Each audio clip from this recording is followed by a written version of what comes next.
Welcome, everybody. Good morning. Thanks for being here, Christian, with me today.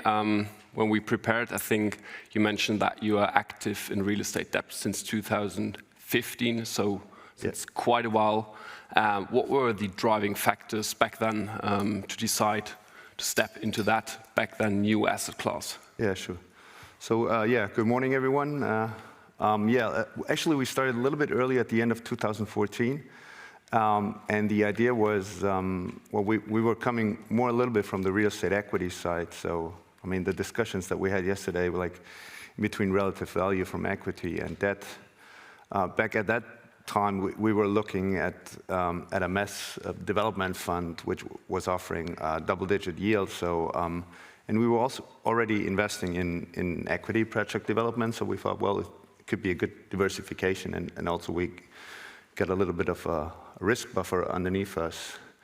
And over time, that changed a little bit. So we're also investing into corporate credit around the same time. And then over the years, we changed a little bit, comparing it not only to equity, but also to other debt products. And I mean, for the time now, we're already also comparing to other fixed income products. So, yeah.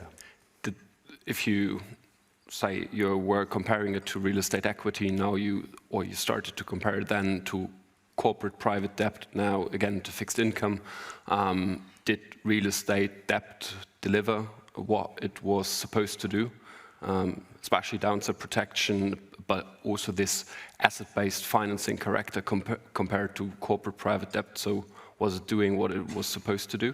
Yeah, I mean, for the time being, it looked very, very good. I mean, if you take a look on last year, mostly the private debt portfolio worked out really good. Where if you were only invested into fixed income, I mean, obviously, with all the interest rates hikes, it didn't look as good. So for us, it was a good diversification, and we keep on investing it, even though, and now the markets are getting tougher on the real estate side, and B, we get more interest on the fixed income side as well. Okay. Maybe we heard a lot yesterday about the state of the market, the different views on the market for the US, for Europe.